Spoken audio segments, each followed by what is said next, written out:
Hi everyone, আমি রিয়া।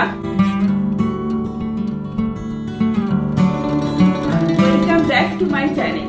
আজ আমি তোমাদের সাথে আমার কিছু প্রিয় প্ল্যান্টার শেয়ার করব, যেগুলো আমি আইকিয়া থেকে নিয়েছি। আর তোমাদেরকে বলে রাখি, এটা কোনো স্পন্সর ভিডিও না, সব প্ল্যান্টার গুলোই আমি আমার নিজের টাকা থেকে কিনেছি। আইকিয়ার ডিজাইন আমার খুব পছন্দ, আর এর দামগুলো খুবই রিজনেবল। রিসেন্টলি আমি আইকিয়া গেছিলাম, ওখান থেকে কিছু নতুন প্ল্যান্টার এনেছি, আরো কিছু আগেরও প্ল্যান্টার ছিল আইকিয়ার। তো আমি ভাবলাম যে তোমাদেরকে দেখাই আমার কিছু প্রিয় প্ল্যান্টার, আর তোমাদেরকে দেখাই এই প্ল্যান্টার গুলোতে আমি কি কি গাছ রেখেছি বা আমার বাড়িটা কিভাবে ডেকোরেট করেছি এই প্ল্যান্টার গুলো দিয়ে। আশা করি এই ভিডিওটা তোমাদেরকে হেল্প করবে। চলো শুরু করা যাক। আমার প্রথম প্ল্যান্টারটা হলো এই বেবি পিঙ্ক কালারের প্ল্যান্টার। এর সাইজ হলো 12 সেন্টিমিটার। এটা আমি আমার টিভি ইউনিটের ওপরে রেখেছি। এটা খুব সুন্দর একটা অ্যাস্থেটিক লুক ক্রিয়েট করছে।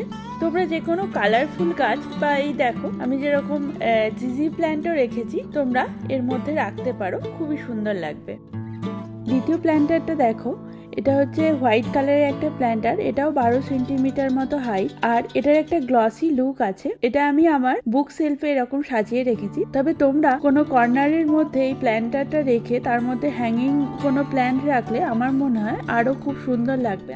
আমার তৃতীয় প্ল্যান্টারটাও একটা হোয়াইট কালারের প্ল্যান্টার। এটা 15 সেন্টিমিটার মতো সাইজ। আর আমি যেটা করেছি, এই প্ল্যান্টারটার মধ্যে আমি প্ল্যান্টটা ডাইরেক্ট বসিয়ে দিয়েছি, এরকম একটা ফুটো করে নিয়েছি, দিয়ে আমি এটা বসিয়ে নিয়েছি। তোমরাও এইভাবে করতে পারো, ডাইরেক্টও বসাতে পারো। এইটারও বিভিন্ন সাইজের তোমরা পেয়ে যাবে আইকিয়াতে। একই মডেল অন্য অনেক রকম সাইজের আছে। এটাও আমি আমার টিভি ইউনিটের ওপরে ডেকোরেট করেছি।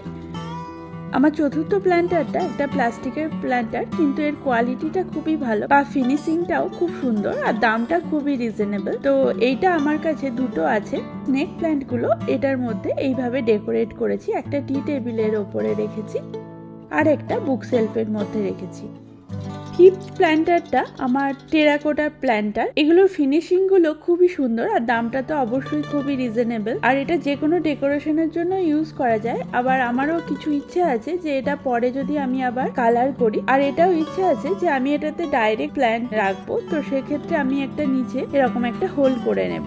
আজকের মতো ভিডিওটা এই পর্যন্তই। আশা করি এই ভিডিওটা তোমাদের ভালো লেগেছে। যদি ভিডিওটা ভালো লেগে থাকে তাহলে অবশ্যই লাইক, শেয়ার আর সাবস্ক্রাইব করো। আর অবশ্যই আমাকে জানিও তোমরা নেক্সট কোন টপিকের ওপর ভিডিও দেখতে চাও। আমি চেষ্টা করব সেই টপিকের ওপর ভিডিও বানাতে।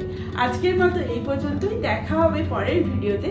ভালো থেকো, সুস্থ থেকো, আনন্দে থেকো। বাই।